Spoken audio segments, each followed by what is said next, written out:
Hello student, my self doctor Akhilesh Verma. आज हमारा study के लिए जो टॉपिक रहेगा सरफेस केमिस्ट्री 12th क्लास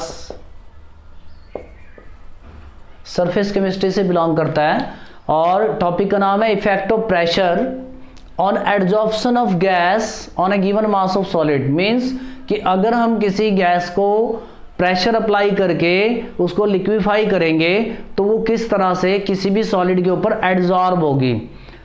तो यहाँ पर आपको स्टूडेंट्स एडजॉर्प्शन का जो फॉर्म है, एडजॉर्प्शन की जो डेफिनेशन है वो पता होनी चाहिए कि एडजॉर्प्शन कैसा फिनोमिनन है, सरफेस फिनोमिनन है, just takes place only at the surface. तो हम भी बात कर रहे हैं एडजॉर्प्शन की बात कर रहे हैं, एब्जॉर्प्शन की बात बिल्कुल नहीं हो रही है। तो किस तरह से गैस के ऊपर प्रेशर अप्लाई करने से एडजॉर्प्शन पे क्या इफेक्ट आता है, इंक्रीज होता है, डिक्रीज होता है, वो हम डिस्कस करेंगे। तो पहली बात आपको जान लेना चाहिए कि adsorption of gas on given mass of solid always increases with increase in pressure. Means कि जब आप गैस के ऊपर प्रेशर अप्लाई करोगे तो गैस क्या होगा, मोस्टली लिक्विफाई हो जाएगा। और जब गैसेस मॉलिक्यूल लिक्विफाई होंगे देन वो किसी भी सॉलिड के सरफेस के ऊपर आसानी से एडजॉर्ब हो जाएंगे, यानी कि अटैच हो जाएंगे। इस फिनोमिनन को हम बोलते हैं एडजॉर्प्शन, और वो इंक्रीज होता है विद इंक्रीज इन प्रेशर। तो इसको हम समझने के लिए ग्राफ यहां ड्रॉ करते हैं between the x by m and the pressure. हमारा ग्राफ आता है x by m और प्रेशर के बीच में। Then what is x by m? x by m indicate the amount of solute on a given mass of solid. Amount of solute और amount of gases on a given mass of solid, यानी कि दिए हुए मास के ऊपर कितने amount में gases का अटैचमेंट हो रहा है, वो हम कहते हैं उसको x by m, amount of gases on given mass of solid, then this is the pressure। तो अगर हम इसको देखें तो तीन स्टेप्स हम लेके चलते हैं। x by m initially is proportional to p। शुरू में देखें अगर इसको हम तो x by m is initially proportional to p, then in the intermediate stage x by m is proportional to p power 1 by n, and in the final state x by m is the proportional to the p power naught। तो अब अगर हम इसको check करेंगे ये है क्या, इसको अप्लाई कैसे करेंगे, तो इनिशियली स्टूडेंट्स अगर देखा जाए तो कुछ भी नहीं होता है एडजॉर्प्शन। इनिशियली वैल्यू क्या है, जीरो। इनिशियली वैल्यू किसी भी काम की, किसी भी वर्क की, चाहे वो कोई सा भी वर्क है, सबकी वैल्यू क्या होती है, जीरो। तो एट इनिशियल स्टेट अगर हम कहें तो x by m is proportional to p। x by m किसके प्रोपोर्शनल हो रहा है, p के प्रोपोर्शनल हो रहा है। और फिर यहां पर हमने कांस्टेंट k रख दिया है, नाउ दिस इज p। तो x by m is equal to kp and it has no so much significance because at initial state we know that the value of adsorption is zero। अब चलते हैं intermediate state पे। तो intermediate state क्या कहती है, that is x by m is proportional to p power 1 by n। अब ये 1 by n क्या है, इसको आपने समझना है अच्छे से। तो ये जो हम लिख रहे हैं यहाँ पर 1 by n, ये क्या इंडिकेट करेगा स्टूडेंट्स, ये इंडिकेट करेगा 0 to 1।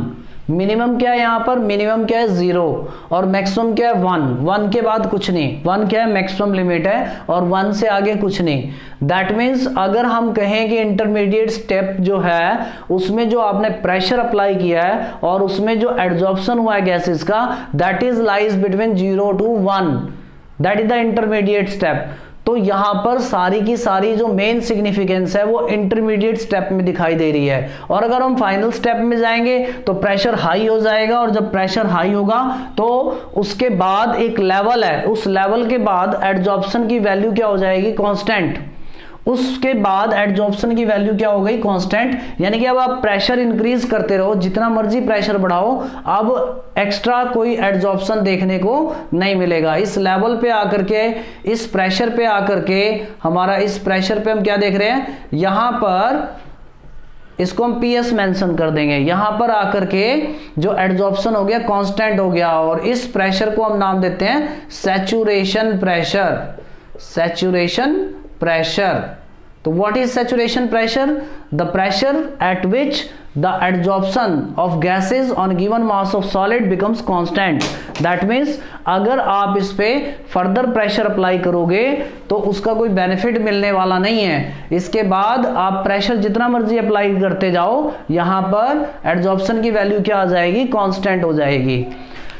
अब स्टूडेंट्स जब इस वैल्यू के बाद आप हाई प्रेशर अप्लाई करते हो, इसको मैंने थर्ड स्टेप में बना दिया, इसको सेकंड बना दिया, ये फाइनल स्टेट की बात कर रहे हैं, हाई प्रेशर है, x by m is proportional to p not, then constant आ गया आपके पास k, दैट इज अब kp नॉट। और इस हाई प्रेशर पे जाकर के फाइनल प्रेशर पे जाके कोई बेनिफिट नहीं है, सारा बेनिफिट कहाँ है, इंटरमीडिएट स्टेप पे, because it lies between 0 to 1। अगर मैं इस n की वैल्यू 1 कर दूंगा दैट इज 1, अगर मैं इस 1 की वैल्यू 5 कर दूंगा तो ये आपके पास, इसको 5 से डिवाइड करेंगे तो 0.2। तो इसी तरह से अगर मैं इसको 1/4 कर दूंगा तो कहने का क्या मतलब है, 0.25, ठीक है जी। और अगर मैं इसको 1/10 कर दूंगा दैट इज 0.1, दैट मीन्स कि ये 0 से 1 के बीच में ही रहेगा। फाइनली मैं इसको 10 से करूं, 20 से करूं, 100 से करूं, 5 से करूं, 2 से करूं, 2 पे करने पे 0.5 आ जाएगा। कहने का क्या मतलब है, लाइज कहां करेगा, 0 to 1। तो सारा का सारा बेनिफिट का है इंटरमीडिएट स्टेप में, जो हमें चेंजेस देखने को मिलेगा वो सारा का सारा चेंजेस कहाँ रहा है, इंटरमीडिएट स्टेप में। इंटरमीडिएट इनिशियली एडजॉर्प्शन की वैल्यू 0, कोई फायदा नहीं है आपको प्रेशर अप्लाई करने का। इंटरमीडिएट स्टेप में जैसे से आप प्रेशर अप्लाई करते जाएंगे गैसेस लिक्विफाई होती जाएंगी और वैसे वैसे एडजॉर्प्शन इंक्रीज होता जाएगा और वो मैक्सिमम लेवल पे चला जाएगा। उसके बाद वो सैचुरेशन प्रेशर आ जाएगा आपका। सैचुरेशन प्रेशर वो प्रेशर है जिसपे एडजॉर्प्शन की वैल्यू कांस्टेंट हो गई है, फर्दर प्रेशर इंक्रीज करने से कोई बेनिफिट नहीं मिलने वाला। तो आपने अब सैचुरेशन प्रेशर के बाद जो प्रेशर अप्लाई किया उसको हम थर्ड स्टेप में लेते हैं, उसको फाइनल स्टेट बोलते हैं और उसको बोलते हैं हाई प्रेशर। तो हाई प्रेशर अप्लाई करने का कोई खास बेनिफिट हमें नहीं मिलेगा बिकॉज एडजॉर्प्शन क्या हो गया, कांस्टेंट। तो स्टूडेंट्स हमने क्या देखा कि सारा का सारा बेनिफिट कहां आया, इंटरमीडिएट स्टेप में। तो हम आगे इंटरमीडिएट स्टेप को ही प्रमोट करेंगे। अब स्टूडेंट्स यहां पर हमारे पास हम बात करें कि जो intermediate step of the reactions है, इंटरमीडिएट इफेक्ट ऑफ जो प्रेशर है उसका एक ग्रेट बेनिफिट देखने को मिल रहा है हमें यहाँ पर।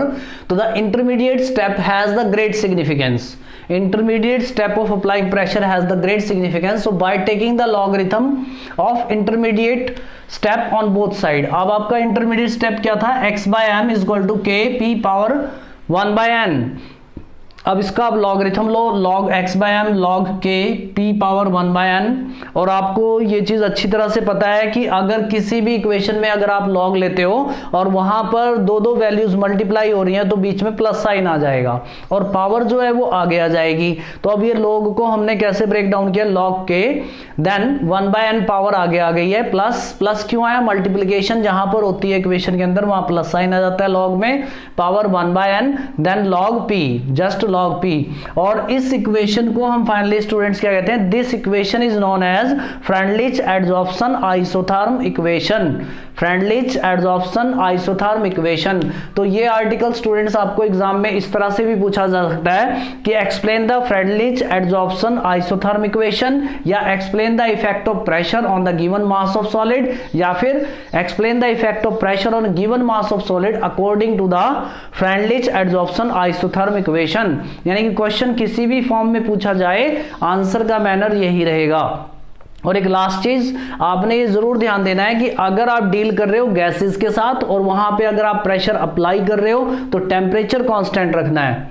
During the whole pressure temperature is remains constant, because अगर आप प्रेशर अप्लाई कर रहे हो किसी भी सिस्टम में, अगर गैसेस के ऊपर प्रेशर अप्लाई कर रहे हो और नीचे से उसको हीट कर दोगे, टेम्परेचर इंक्रीज हो जाएगा तो सिलेंडर ब्लास्ट हो जाएगा, या यूं कह लो कि आपका जो गैसियस सिस्टम है जिसमें आप प्रोसेस कैरी आउट कर रहे हो ब्लास्ट हो जाएगा। तो टेम्परेचर यहां पर कांस्टेंट रखना बहुत जरूरी है। यहां से एक डेफिनेशन निकल करके आती है छोटी सी, एडजॉर्प्शन आइसोथर्म, एडजॉर्प्शन आइसोथर्म। अब ये डेफिनेशन क्या कहती है, the graph between x/m and the pressure keeping the temperature constant. Simple, the graph between x/m, what is x/m, amount of solute या फिर amount of gases on given mass of solid, amount of gases on given mass of solid that the x by m। तो graph है, this is the graph between x by m and the pressure keeping the temperature constant is called as adsorption isotherm. Iso means constant और therm means temperature constant. तो इस graph को क्या नाम दे देते हैं हम, एडजॉर्प्शन आइसोथर्म।